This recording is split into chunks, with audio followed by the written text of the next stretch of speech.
खरं त्याला आंदोलन नाही म्हणतात, हे रामरक्षा महाआरती आहे.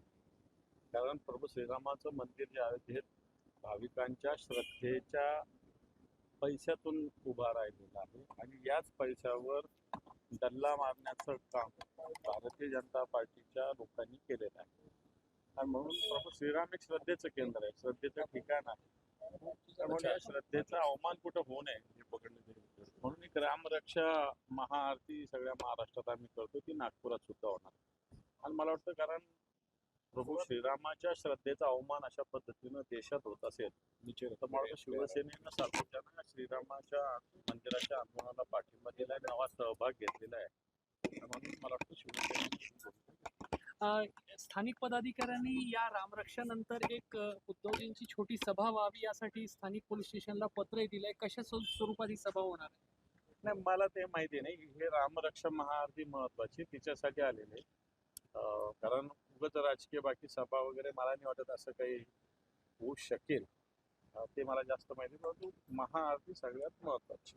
सर, जिल्हा बँकेत संभाजीनगर जिल्हा बँकेमध्ये भाजप आणि शिवसेना दोघांनाही समसमान हे आहे 9-9. आता निर्णायक वोट जे आहे ते तुमच्याकडे असला तर काय नेमकं आपलं?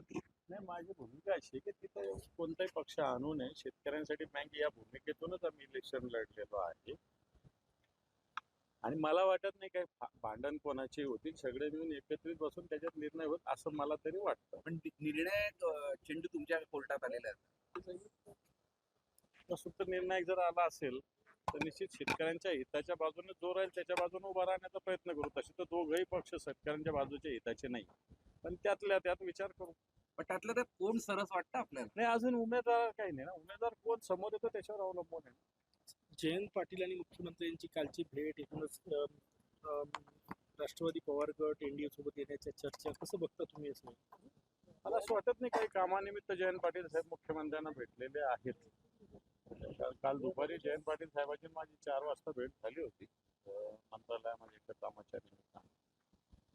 काही कामानिमित्त ते गेले असेल तर काही आपण सांगू शकत नाही, पण तरी कोणत्याही पक्षाच्या आणि कोणत्या व्यक्तीच्या मनातलं काही व्यक्त करणं अवघड येतं नाही. शक्यता तुम्हाला अशा वाटते का तुमचं हे जे वाक्य आहे इन्व्हर्टेड कामामध्ये, ते तुम्हाला काही शक्यता वाटते का? कारण यापूर्वी काही खासदार गेले आहेत तुमच्या देखो, आमच्या पक्षाचे गेले त्यांना वैधानिक पद्धतीनं संसदीय पद्धतीनं निश्चित कायदेशीर पद्धतीनं आम्ही त्यांचा बंदोबस्त करूच. परंतु बाकी कोणता पक्ष कुठं काही करत आलं तर त्याचा मला असं वाटत नाही. आम्ही भूमिका प्रामाणिकपणे उठवतो. विरोधी पक्ष भारतीय जनता पार्टी मला वाटतं की आपल्याला सगळ्यांनाच निभावली पाहिजे. नाही तर वेगवेगळ्या तळ्यात मळ्यात भूमिका वेगवेगळ्या वेगवेगळ्या राहिल्या तर मला असं वाटतं जनतेचा विश्वास सुद्धा कमी होईल ना. हे महत्वाचं आहे.